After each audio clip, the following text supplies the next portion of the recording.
Hello everyone, and welcome to my review for Kingdom Come Deliverance 2. I'm your host, Colors Fade.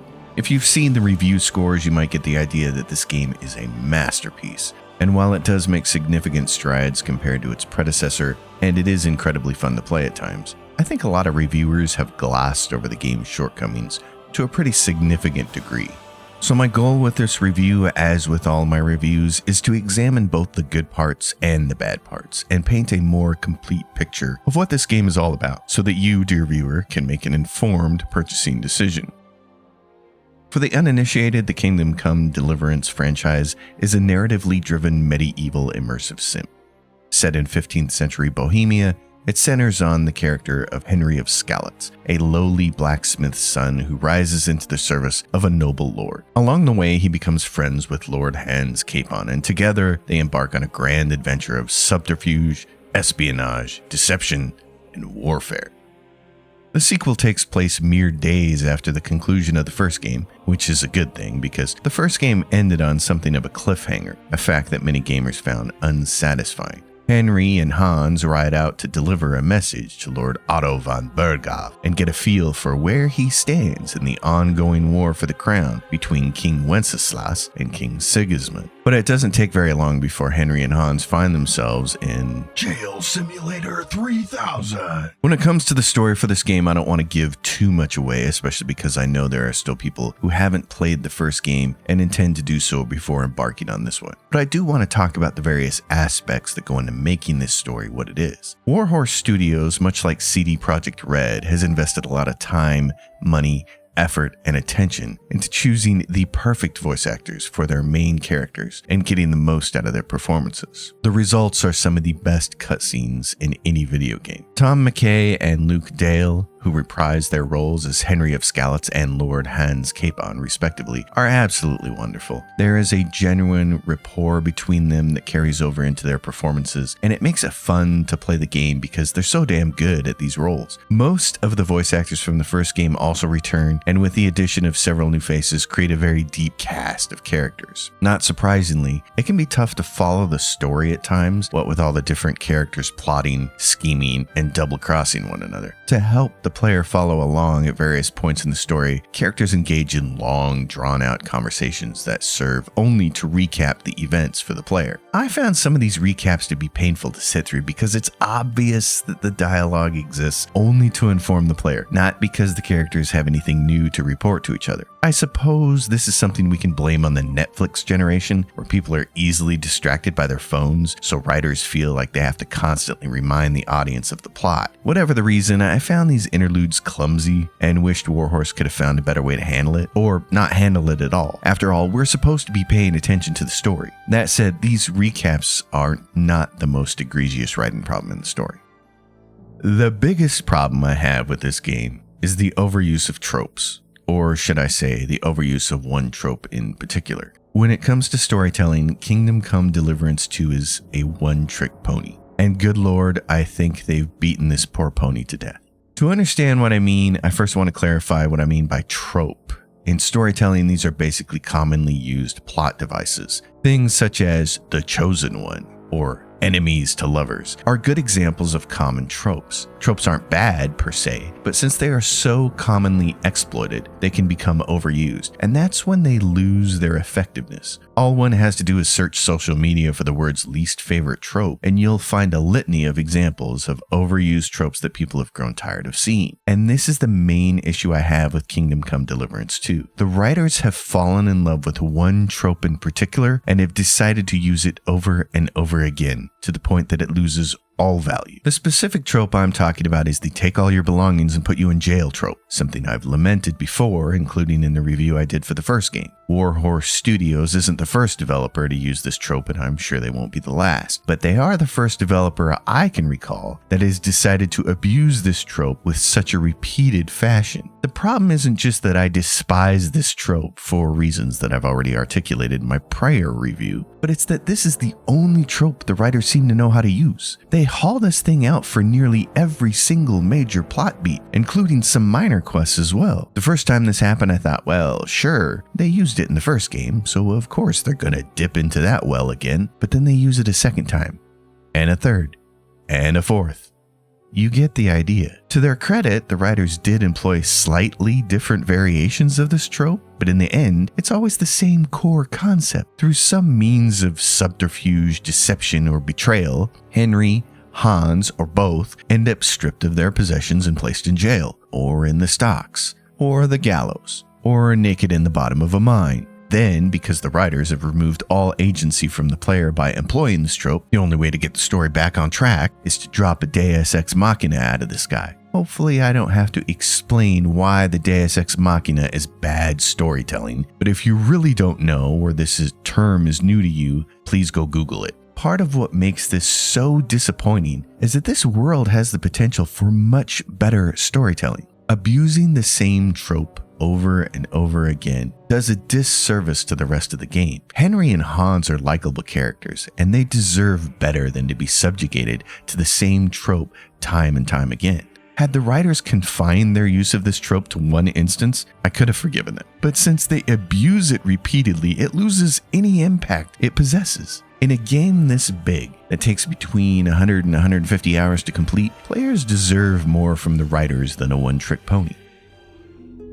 In addition to the overuse of the go-to-jail trope, the game finds other ways to rob players of their agency, mainly through false choices. Fair warning, this is the only real spoiler territory in this review, so if you don't want to hear about it, just fast forward to the next section. Timestamps are provided in the video description below. At a certain point in the game, you will partake in a wedding party. Honestly, I enjoyed this quite a bit because the developers and the writers did a great job bringing to life the atmosphere and shenanigans common to weddings. If you take your time and don't rush this part of the game, you can participate in a sword fight, save a damsel from some overbearing suitors, and dance with a shy girl shunned by other men who is such a bad dancer she actually does damage to you. The wedding is a good example of Warhorse at their narrative best, building an immersive experience that's fun, entertaining, and sometimes even funny. But this all comes crashing down when they decide to once again strip the player of agency and force Henry into a fight that lands him and Hans in prison. Jail Simulator 3000. The real bummer is that later on you'll come back to this stronghold and have a choice to either burn it all to the ground or burn it all to the ground. Regardless of what choice Henry makes, the whole place still burns down. And that's basically how a lot of the choices in this game play out. On the surface, they're presented as choices, but in reality, the same outcome happens no matter what you do. This isn't the only time in the game where this happens either, but I don't want to spoil the remaining plot beats any more than I have to. The point is, if you look closely at all the choices in this game, you'll discover that most of them are illusions. I wish Warhorse would have leaned more heavily into actual choice and consequence, the kind that would require multiple playthroughs to experience, because I think this game would be 10 times better for it. I know that doing that requires a lot more work. We saw that with Baldur's Gate 3 and Larian Studios, and I know that it means the players will play through the game and not see everything on the first pass. But again, I can't stress this enough. This is the perfect game for real choice and consequence, and I wish Warhorse would have leaned more heavily into that side of the storytelling. While the writers may not have done the best job telling this story, the developers in charge of the combat system, on the other hand, deserve a huge raise. Kingdom Come Deliverance 2 makes substantial improvements to the first game, and perhaps nowhere is that more clear than with the combat. Initially, I found the combat system in the first game to be awkward because of the focus it placed on the reticule in the center of the screen. Combat felt disjointed, and it seemed like the player had few options for aggressively attacking their opponent. Combos were almost impossible to pull off, and defending oneself turned most combat situations into long, drawn-out affairs, at least until the Master Strike is learned from Captain Bernard, and then combat becomes much easier. In fact, one could say, it becomes too easy, and that's why Warhorse made significant changes with the sequel. To better understand how combat has been improved, I first need to briefly describe how combat worked in the first game. In the original, a perfect block and a master strike were performed by pressing the same button at the exact moment when the green shield icon appeared in the reticule. By pressing the block button at that moment, a player could initiate a perfect block or a master strike, depending on when they press the button. If they initiated the block as soon as the green shield appeared, they would perform master strike, which was effectively a block and a riposte all in the same move. But if they were late with this timing, they'd still perform a perfect block. Either way, pressing a single button was a win for the player. This made combat incredibly safe and easy. As long as the player wasn't confronted with multiple enemies, all they had to do was press the block button at the appropriate time. At best, they'd pull off a master strike, which could do significant damage to their opponent, and at worst, they'd simply block the attack. Warhorse realized that tying the master strike and perfect block abilities to the same button was a mistake. It created a situation where the single best tactic for the player was to just wait for the enemy to attack and then press the block button, either landing a master strike or perfect block. To fix this, Warhorse changed the game so the master strike and the perfect block actions are no longer tied to the same button. Instead, a master strike is performed by attacking at the moment the green shield shows up, while a perfect block is done with the block button. And not only must the player press the attack button at the right time to perform a master strike, but the player's sword position needs to be in the opposite direction as their opponent, or the maneuver won't work. So now the player's weapon position factors into the equation. This makes the master strike much less of an auto-win button, because now not only do players have to pay attention to the position of their opponent's weapon as well as their own, but they must make a choice. Do the safe thing and press the block button, or choose the riskier action and attack. This makes the master strike a high risk, high reward play, which is as it should be. If you miss, you're going to suffer. But if you can pay close attention to the weapon positions, then master strikes remain an incredibly powerful combat maneuver. In addition to this change, Warhorse also tweaked combos so they're a bit easier to pull off, giving players an incentive to use them, and adjusting the way attacking and blocking flow so there's more of a back and forth between combatants. The end result is that swordplay is now a much more kinetic affair that has a give and take to it and provides players with more openings to pull off combos. If you're good at executing the high-risk, high-reward master strike, you can take down enemies fairly quickly. But if you find yourself in a situation with little armor, maybe because you were using a loadout more appropriate to sneaking, then blocking, managing your stamina, and waiting for optimal openings might be the wiser course of action. All in all, I loved the changes to combat. I think this is a huge upgrade from the first game, and to be perfectly honest, this was a huge reason I kept playing, despite my issues with the story. Kingdom Come Deliverance 2 possesses a very intricate system for dealing with criminal reputation. I mentioned criminal reputation specifically because this system does nothing for Harry's renown. Apparently, doing good deeds isn't something Warhorse cares to track. Many areas in the game are marked private, and spending time in these areas can label Henry as a trespasser. If he lingers too long, this can turn into a crime, which of course can lead to fines or even Jail Simulator 3000. Our favorite place for Henry to be, after all. On the surface, this system sounds immersive, but play the game for any length of time and you'll realize it's kinda broken. There are loads of areas in the game that are marked as private when they shouldn't be, especially certain stores in Kuttenberg. In addition, the game desperately needs a way to knock on someone's door and ask for them to come outside. Far too many times I had to trespass into people's homes and businesses in order to engage them in dialogue necessary for a quest. Meanwhile, NPCs were standing nearby yelling at me, telling me they were going to call the guards, and I had to worry if I was going to wind up in the stocks again.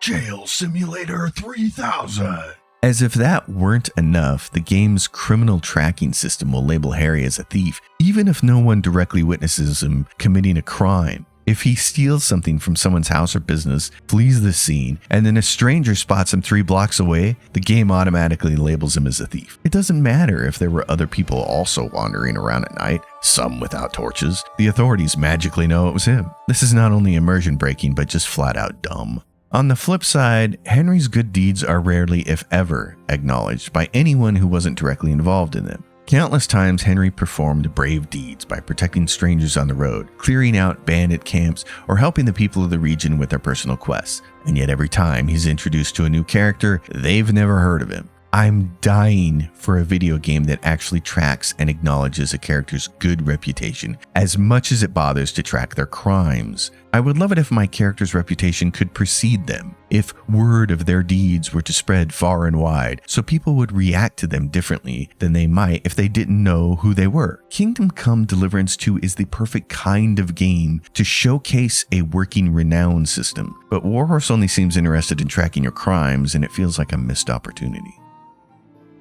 Longtime viewers of my channel know that I really enjoy immersive sims. I'm the person who plays with fast travel turned off in games. I play Skyrim with Frostfall and Campfire installed to make it more difficult, and I play Fallout 4 on survival mode where you can only save by sleeping in a bed. I absolutely love games like this, and Kingdom Come Deliverance 2 is some of the most fun I've had with this type of game, largely because exploration was fun and rewarding. In fact, I'd say I had the most fun in the space between quests, riding my horse around the countryside and becoming embroiled in random events and side quests. To me, this is when Kingdom Come Deliverance 2 is at its best. For instance, at one point I ran into a town full of Sigismund soldiers. Why they were encamped there, I had no idea.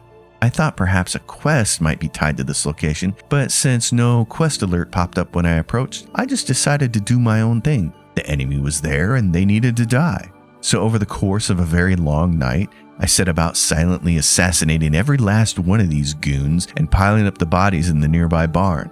It was some of the most fun I had in the entire game. There are tons of side quests and interesting places to explore on the 2 maps where this game takes place, and I enjoyed every acre of it. And unlike some games, I'm looking at you, Far Cry 4, the map wasn't too busy. There are times when you can walk a good long while without running into another person or animal, and I love that. There's a peace to be had from just walking in the rain or riding around on your horse, going from one place to the next, and then being interrupted by a fun surprise, even if that interruption is as simple as a bandit waiting for you on the side of the road. Warhorse has already said that they're going to release a hardcore mode for this game, much like they did for the first game, which will remove HUD elements and make everything even more immersive than it already is. And frankly, I can't wait to get my hands on that version of this game. Another aspect of the game's design that irritated me, and from what I could glean on social media, this irked a lot of other players as well, is that they thought it was a good idea at certain critical points in the story to hop out of Henry's head and into the head of a completely different character, namely Godwin the priest. The most egregious of these instances occurs when Henry is in the middle of a really tense infiltration situation, posing as a waiter serving wine to the city council of Kuttenberg and King Sigismund, so he can eavesdrop on their conversation and learn what they're planning. Thanks to the game's ultra-touchy criminal reputation system, Henry was already a wanted criminal in Kuttenberg when I arrived at this part of the story. Mentally, I was already on high alert, as I had to sneak through the city to perform every step of this quest. The only thing I wanted to do was see the quest through to completion and get the hell out of Kuttenberg without getting arrested yet again. Jail Simulator 3000. But instead, Warhorse thought this was the optimal time to head hop me into Godwin. And not only that, they wanted to hop me back and forth between the two for the next hour. I don't understand what it is that possesses developers to do this, but I wish they would stop. Assassin's Creed Origins did this same thing, forcing us to leave Bayek for a time at various points in the game to play as Aya. And of course, Witcher 3 forced us to leave Geralt to go play as Ciri. And of course, CD Projekt Red did this with Johnny Silverhand taking over V's mind in Cyberpunk 2077, though to be fair, that was a huge part of that game's story. But the vast majority of the time, this is something I never want to do, and I dislike it the most in this game. It's not only unnecessary, but in this case, it was also the worst timing in terms of the story and the tension of the story. What baffles me is how developers, and I'm speaking in the broader sense here, not just pointing the finger at Warhorse, but what baffles me is how they just don't seem to understand that we players become attached to our characters, whether they're a character we roll ourselves, like in Baldur's Gate, or a character we inhabit, like Geralt of Rivia or Henry of Skalitz. In this game, we're playing as Henry and we like him. We want to keep playing as him. So stop head hopping us into other characters that we don't care about, can't level up, and can't customize. If you absolutely have to show us part of the story taking place far away from our character, then just do it with a cutscene. I promise you we won't be mad, especially in a game like this where the cutscenes are so bloody good. I would have much rather experienced all of these story moments with Godwin as cinematic cutscenes rather than being forced to play him as a character. It blows my mind that there wasn't a single person on the staff at Warhorse telling the development leads that this was a bad idea. In terms of graphics, sound, animations, crafting, and combat, Kingdom Come Deliverance 2 is a significant upgrade over the first game, and yet it still contains an unacceptable amount of jank. The most egregious example of this is the stairs, Henry's constant nemesis. I don't understand how a video game released in 2025 still can't get stairs right, but here we are. Sometimes hopping worked, but this game's jump mechanic is so atrocious that half the time the only way to climb a set of stairs was to pull a Michael Jackson and moonwalk to the top. There are other examples as well. Thanks to the way the game flags water, for instance, a simple puddle can bring Henry to a crawl. The Nighthawk potion, which Henry can drink to make him see better during the dark hours of the night, can't be cancelled. And since this game loves to skip forward during cutscenes, Henry frequently finds himself in the daytime with Nighthawk still active. I swear this game wanted me to go blind. There are graphical anomalies that won't disappear. NPCs who insist on blocking doors and running in wagons, and generally failing at navigating the terrain. There are nests hanging out in midair that can't be shot down. Textures that don't load effectively before cutscene occurs, bridges with missing textures, a really weird graphical anomaly anytime you're near a forest, and worst of all, the game doesn't track what's actually in Henry's hands when a cutscene starts. So even though he's holding the torch in a tunnel, as soon as the cutscene starts rolling, the torch is forgotten and the whole thing ends up being dark as fuck. And the most frustrating piece of jank in the whole game occurs when transitioning out of a cutscene and immediately into a fight. The game will show Henry with a sword in his hand, for instance, but then, for reasons I still cannot understand, it will choose a different equipped weapon for the actual fight. In this particular instance, it took me several deaths before I realized the sword Henry was holding had been replaced by the bow in my inventory. No wonder I couldn't block, attack, or master strike. As I record this review, a huge patch is scheduled for release very soon, and Warhorse has promised over 1,000 bug fixes. I sincerely hope a lot of this jank is remedied.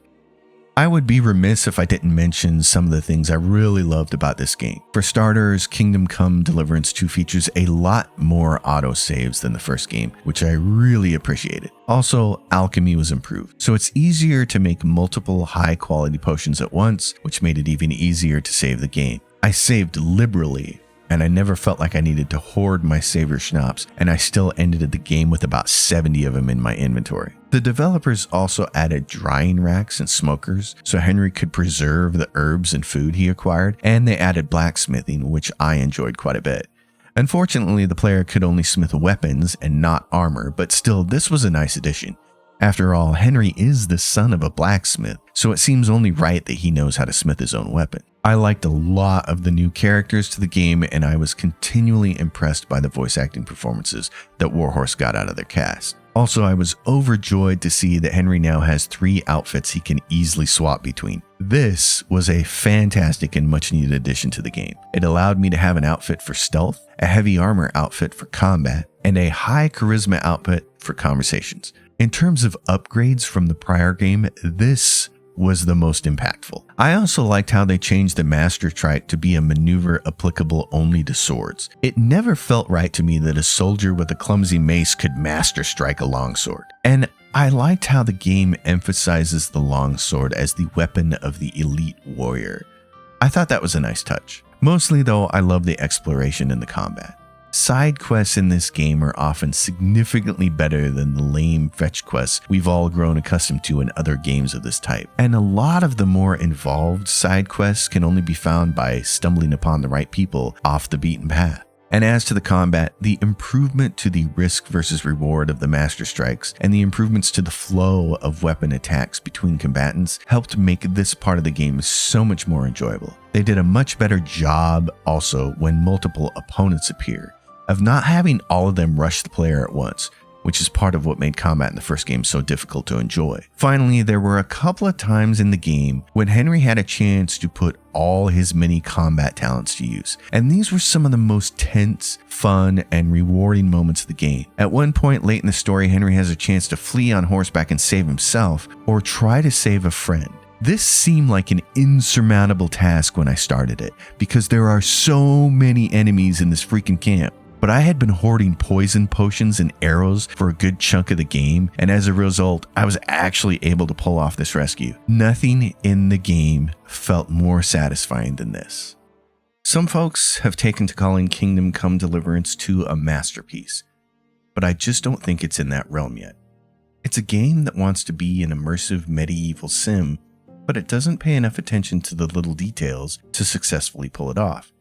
Still, despite my issues with it, I had a lot of fun playing it. I sunk over 120 hours into my playthrough.